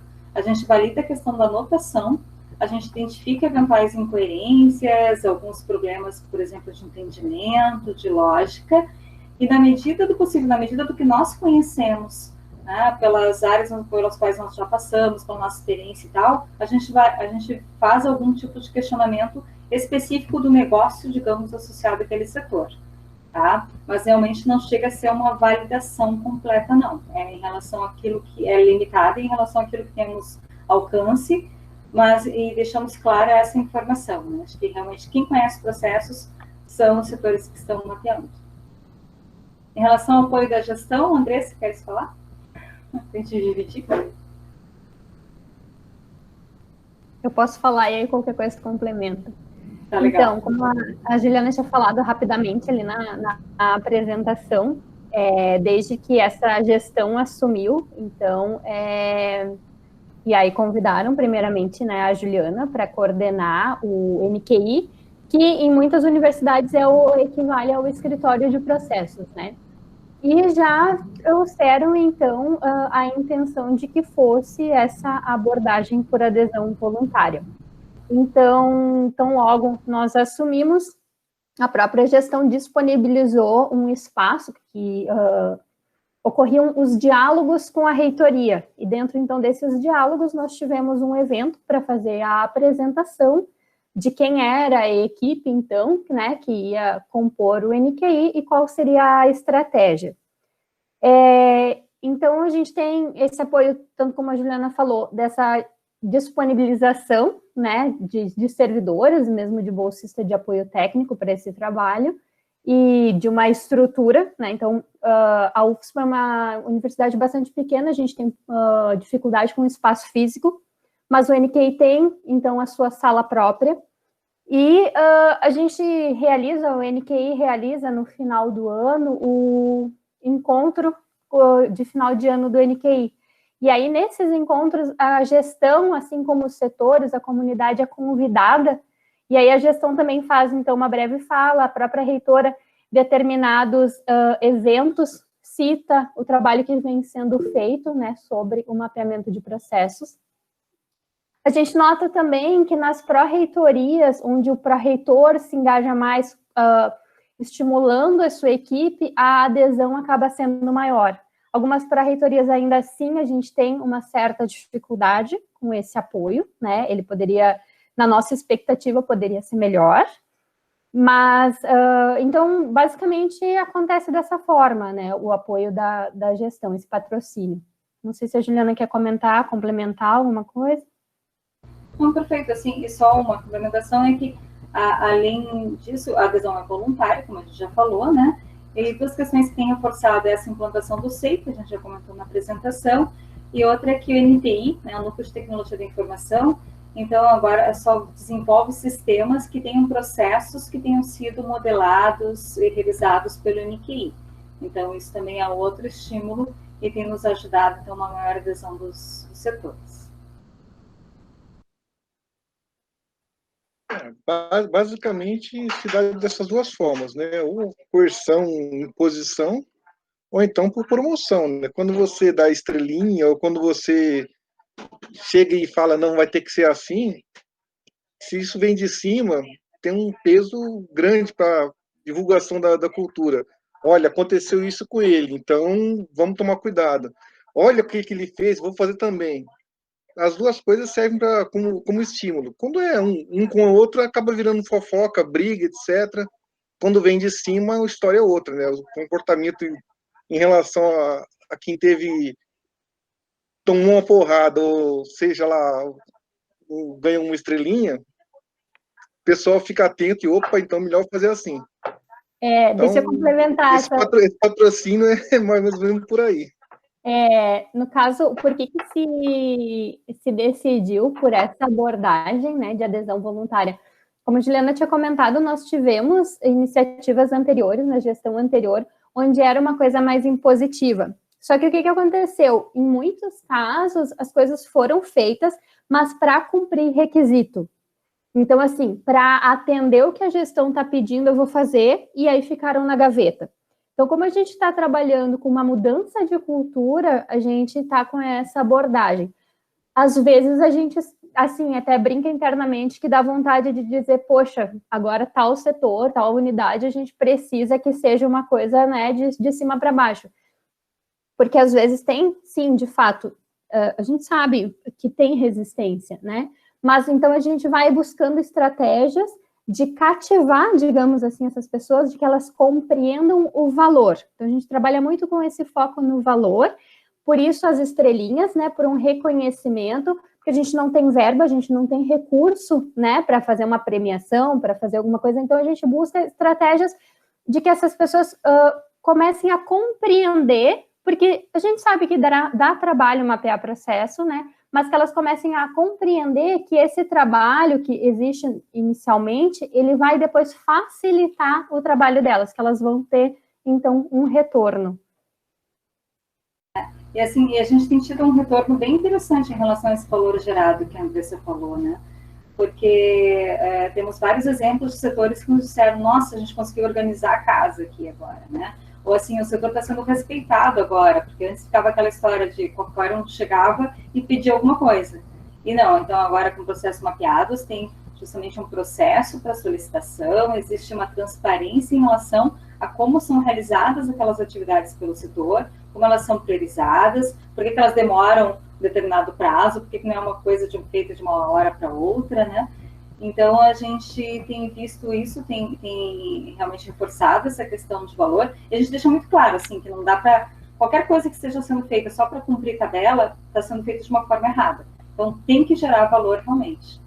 Eu acho que, assim, a gente tem percebido na UFABC, a gente começou no NTI a mexer com essa questão de processos em 2015. Já fizeram 5 anos já que a gente está mexendo com isso, no NTI. A gente ficou 2 anos praticamente aí aprendendo, porque a gente não tinha praticamente noção nenhuma. Depois de aprender, a gente praticamente refez tudo e começamos a pensar em metodologias, em estruturações, e aí começou a surgir o Café com Processos, começamos a trocar informações com outras áreas, estruturando não só o Café com Processo, mas desenvolvendo ideias, também pensando como que a gente poderia colaborar no Café com Processo com as outras áreas da universidade, né?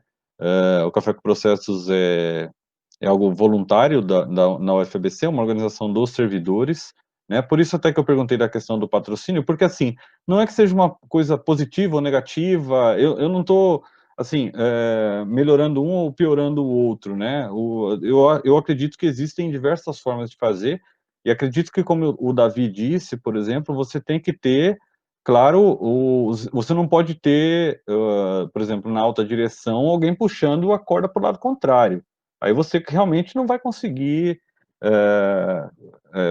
cumprir com os objetivos que você quer. É claro que você tem que ter o mínimo de patrocínio, de apoio, etc., né? Tanto que no ano passado, quando a gente fez a semana de gestão por processo da UFABC, a gente solicitou a presença do reitor na abertura, e ele compareceu, fez a abertura do evento, entendeu? E assim, queira ou não queira, aos poucos, com o trabalho de formiguinha, a gente tem conseguido desenvolver algumas coisas na UFABC. Gostaria de compartilhar com vocês hoje um ganho nosso, né, uma conquista nossa do Café com Processos. Então, como eu estava falando no começo, quando, né, estávamos começando a sala, a gente, em março, a gente colocou no ar a página, que é o nosso portal e o portfólio de processos da UFABC no ar, né, no mês de março, é processos.fabc.edu.br. Estamos também aprendendo a como fazer lá. O Hélio, que está aqui presente na sala, é um grande apoiador nosso com relação à questão técnica lá. A gente corre para o Hélio ajuda a gente aqui para a gente poder ir montando o portal do jeito que a gente gostaria. E hoje, na data de hoje, a gente subiu a primeira versão do nosso manual de gestão por processo do FABC no mesmo portal. Nesse portal que está lá, tem os materiais de apoio, e dentro dos materiais de apoio tem o nosso manual, que é um trabalho, para vocês terem uma ideia, que a gente começou há 8 meses atrás, né? Então, não é rápido, a gente demora, a gente vai ajustando e etc., mas acredito que a gente está caminhando para um bom caminho. E um relato que eu gostaria de dar é que no Núcleo de Tecnologia da Informação, lá no NTI, porque a gente começou a fazer esse trabalho há um bom tempo atrás, hoje a gente está no portfólio, se o pessoal puder me ajudar aí, como é que está o nosso portfólio, mas a gente deve estar mais ou menos com por volta de 100 e poucos processos mapeados só do TI, sendo desses 100 e poucos aí, por volta de 70 já estão implementados, né? Então a gente conseguiu ter uma facilidade maior desse momento de transição, mas não significa que essa facilidade maior também foi fácil, né? A gente também entrou no meio do furacão com todo mundo, mas a gente conseguiu fazer os ajustes, eu acho que de forma mais rápida. A gente conseguiu manter uma certa normalidade, digamos assim, né?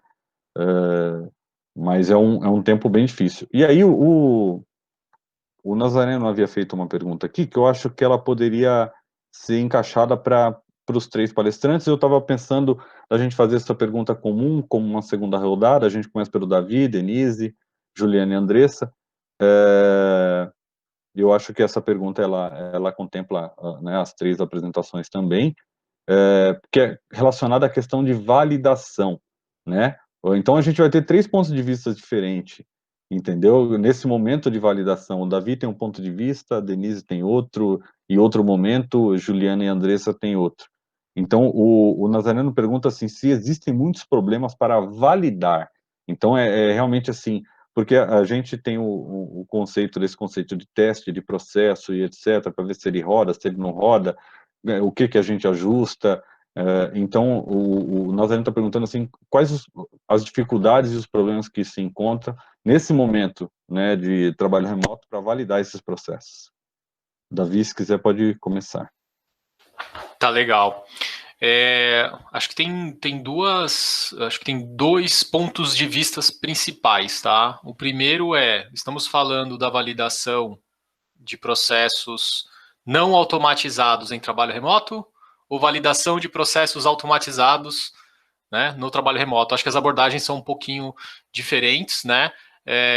Eu sou apaixonado por processo automatizado. Eu gosto de processo, eu gosto de BPM, mas eu adoro tecnologia e automação. Então, se me permitir colocar esse ponto de vista, e se não for suficiente, vocês me avisam, tá? Quando a gente parte para uma automação de processo, a gente primeiro identifica se a gente vai ter o apoio para fazer isso num processo ponta a ponta, como defende BPM, então, da venda à pesquisa de satisfação do cliente depois que recebeu o produto, ou se nós vamos começar menor, departamentalmente, resolvendo um processo pontual, já entregando valor ali. Isso já é já dá uma dimensão totalmente diferente do tamanho do exercício de validação, tá? Se a gente começar pela parte menor, né, num processo menor, num processo departamental, a gente, na nossa visão, a recomendação é de implementações rápidas, a menor possível, que já entregue valor. Por quê? Porque ela automaticamente vai te dar o feedback de validação. Então, a gente costuma olhar para o processo e se existe essa possibilidade de fatiar, a gente fatia e entrega o quanto antes o menor pedaço. Esse menor pedaço já vai te dar feedback daquilo que está ok e o que não está. E aí você começa o processo de melhoria contínua nos próximos ciclos de entrega da automação. Eu entendo que essa abordagem funciona também, mesmo sem automação, quando você está implantando um processo que não é automatizado. Nessa linha, a gente gosta também muito de Lean, gosta também do que Scrum prega, né, que é a metodologia de projetos, enfim, de gestão de projetos. Então, você interagir com os responsáveis pelo processo, você priorizar junto com ele aquilo que tem que ser entregue, entrega, coleta feedback, melhora e vai para o próximo ciclo. Essa é a minha visão, e isso facilita muito a validação. Quando a gente vai para o processo Big Bang, né, aquele processo inteiro, e indo numa linha de waterfall, cascata, né, onde você primeiro especifica tudo e depois entrega, tende a acontecer duas coisas principais. Uma, o processo já mudou no ciclo, nesse período todo, ele já mudou, e quando você entrega, ele já não representa mais a realidade, né? E o segundo é que a percepção de valor tende a cair. Essa é a minha visão. Ótimo. Ô, Davi, só uma pergunta que eu acabei deixando passar, aí eu aproveitando sua fala, eu gostaria que você comentasse. Da Helena aqui? Isso, exatamente. Tá. A Helena pergunta se os clientes da SML sentiram, de alguma forma, a mudança que você descreveu, aquela questão da mudança. E se chegou até vocês algum tipo de impacto para os clientes nesse curto prazo da mudança de organização interna da SML? Sim, quando a gente começou o movimento, imagina assim, né? De repente você está todo dia trabalhando, mesmo que fazendo uma conferência remota, o fundo que você vê é o fundo da empresa, né? E de repente os nossos clientes começaram a ver, se a gente não estava lá presencialmente, começaram a ver, por exemplo, tem um colaborador nosso que mora em Santos, e o fundo da casa dele é a varanda para a praia. E numa das reuniões ele viu isso e falou, cara, você tá bem, o que está acontecendo e tal? Então a gente percebeu sim que os clientes foram vendo essa mudança. Alguns vieram com alguns questionamentos do tipo não tão positivos, né? Falar, poxa, se hoje você está em home office, eu precisar de você aqui, né? Não, se a gente está falando de um problema de urgência, tem o time de campo, tem isso, tem aquilo. Mas em situações normais de temperatura e pressão para um atendimento que é possível remoto, você não vai ser impactado. E isso foi se adaptando e hoje não escutamos mais nada disso. Hoje muito menos, porque hoje todo mundo está obrigado a isso, né?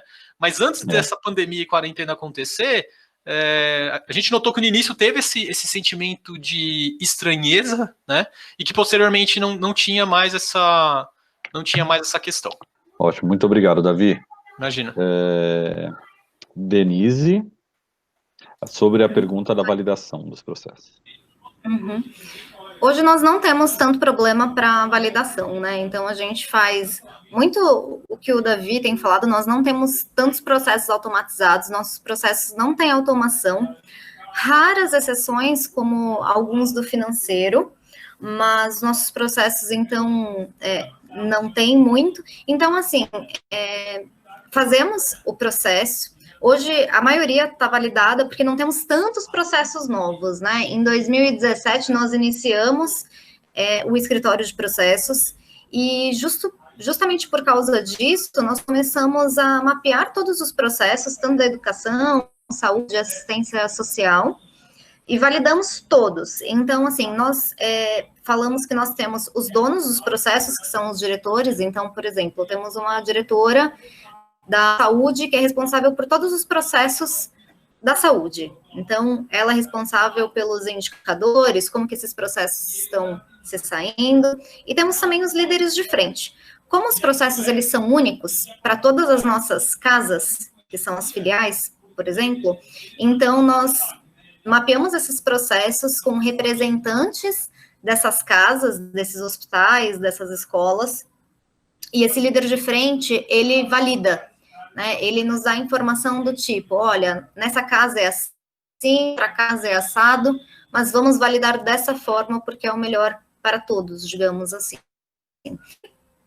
Esse processo é validado, ele é implantado e nós estamos a fazer aderências. Aderências justamente seriam verificar se esse processo está acontecendo ou não. Se ele não está, começamos a ajustar junto com o líder de processo. É assim que fazemos a nossa validação.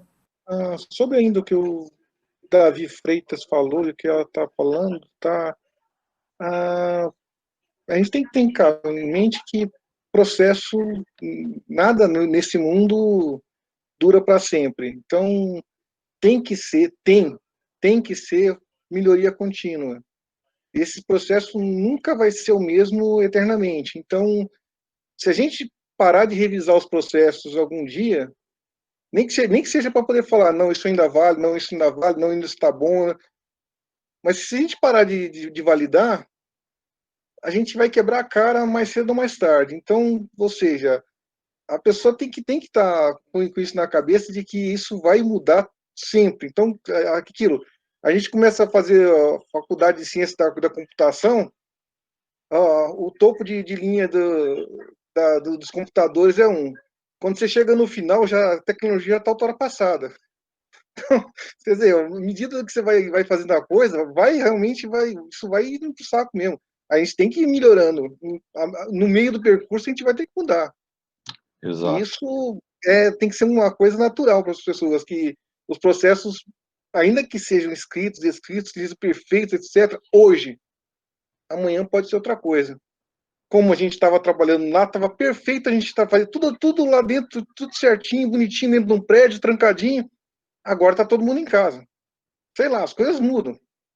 Muda um pouquinho, muda e vai mudar sempre. Então, acostume-se a revisar sempre os processos. Então, se a gente tivesse a cultura de que tudo sempre muda e tudo sempre pode ser melhorado, e isso disseminado na cabeça das pessoas, vai ser uma coisa muito mais fácil de se lidar com essas mudanças, né? Não é que aquele processo está uma porcaria agora. Está porcaria agora, na hora que foi implementado, não. Mas tem uma coisa que ajuda muito mais a mudar em era internet, a mudar muito mais a cultura, que é divulgado pela própria internet e termo criado com ela. São os influenciadores.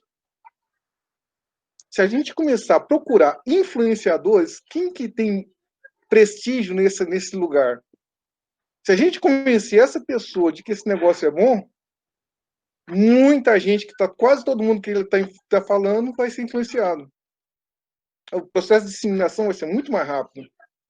Então, em vez de você ter que convencer de um por um, você convence uma pessoa que é influenciadora e ela dissemina para todo mundo. E eu acho que isso a gente não faz dentro da cultura, dentro das nossas paredes. A gente não entendeu esse mecanismo que a internet já entendeu faz tempo. E a gente podia aproveitar isso muito bem. Gente que às vezes não tem cargo nenhum, não tem coisa nenhuma, mas todo mundo escuta. Essas coisas assim a gente tem que aprender com o meio do caminho, né? Tropeçando. Natalino, boa estratégia mesmo. Realmente é algo para se pensar na questão da estratégia da ampliação dos processos. Boa colocação. Vou combinar que a gente está com 3h53. A gente tinha combinado até às 16 horas. Então eu vou passar aqui a palavra para a Juliana e para a Andressa. Eu gostaria que depois que vocês respondessem, já fizessem as considerações finais de vocês a respeito do evento. E de antemão já agradeço a participação de vocês também. Depois passo para o Davi fazer as considerações dele e a Denise também as considerações dela para a gente poder fazer o encerramento do evento. Tá bem? Ok. Então, assim, respondendo em relação à validação, né? A gente tinha comentado, assim, algumas questões, mas o que acontece? Quando a gente começou lá em 2017, antes ainda do M3P, a gente começou também trabalhando com a gestão ágil de processos, de projetos. Então, a gente fez o que a gente chamou de rodadas ágeis de mapeamento, que era justamente para entender como é que seria o engajamento dos setores, como a adesão é voluntária, né? E essa questão de que realmente as próprias pessoas dos setores devem mapear os seus processos foi algo, um dos nossos valores, assim, dos nossos pilares básicos, né?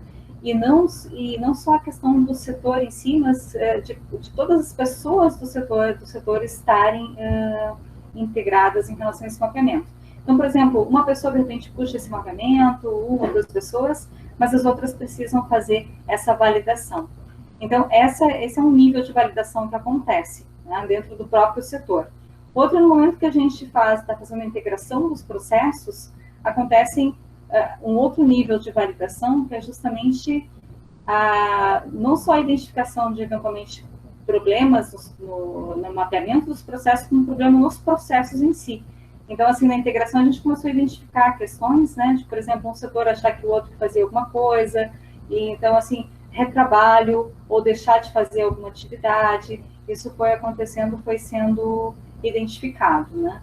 Mas é essa, digamos assim, a nossa linha de pensamento é essa, de nós não validarmos em si os processos, a não ser dentro daquelas limitações que eu já tinha comentado, mas principalmente fornecermos ferramentas, induzirmos de alguma forma, motivarmos os setores a fazer sua própria validação, dentro e inter-setores.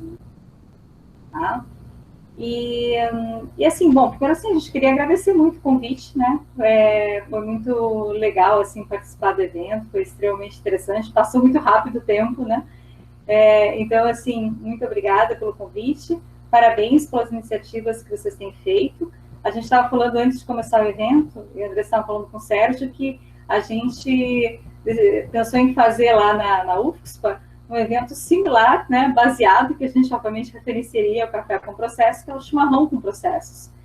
Mas agora com a questão, não só o trabalho remoto, como também pensando em pandemia, de compartilhar a cuia e tal, a gente vai ter que repensar isso, né? Mas, assim, muito obrigada, e a gente está à disposição de vocês, pelo e-mail nqi@ufspa.edu.br, e é sempre muito bom conversar, então, sobre o processo. Muito obrigada e parabéns aí pela organização. Muito obrigado. Davi?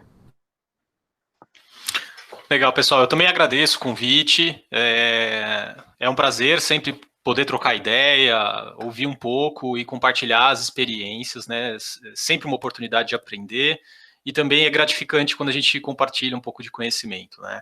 Eu reforço o convite para todos vocês que quiserem se conectar com a BPMP. Tem os canais do LinkedIn, no Instagram. Eu pus aí no chat tanto o LinkedIn da BPMP em São Paulo, onde a gente está concentrando a maioria das informações sobre a instituição, sobre os temas ao redor de processos. Então, vocês fiquem à vontade para se conectar. E deixei também o meu LinkedIn pessoal, caso alguém queira se conectar, eu fico à disposição. Bem como os materiais que a SML está sempre compartilhando sobre todos os assuntos ao redor de gestão de processos e informações. E para mim foi um prazer. Obrigado, pessoal. Muito obrigado também, Davi. Nós agradecemos aí a tua disponibilidade também. Denise, por favor. Eu quero agradecer, foi muito legal o bate-papo, passou realmente muito rápido. Gostei da ideia do chimarrão com processos, gostei muito das apresentações também. Já estou começando a seguir no YouTube, no LinkedIn, porque é uma melhoria contínua também de todo mundo. Obrigada, viu? Ótimo, gente. Eu estou muito feliz com esse evento que a gente conseguiu realizar. O Nazareno, que é a Coca-Cola com processo. Daqui a pouco a gente vai ter o completo aqui, jantar. Eu gostaria de feijoada, né? Nesse tempo ainda seria uma delícia. Mas, tudo bem, vamos ficar no café por enquanto. Ó, chocolate com processo é a sugestão da Suzy. Temos sugestões aqui. O importante é que o processo está no meio, gente.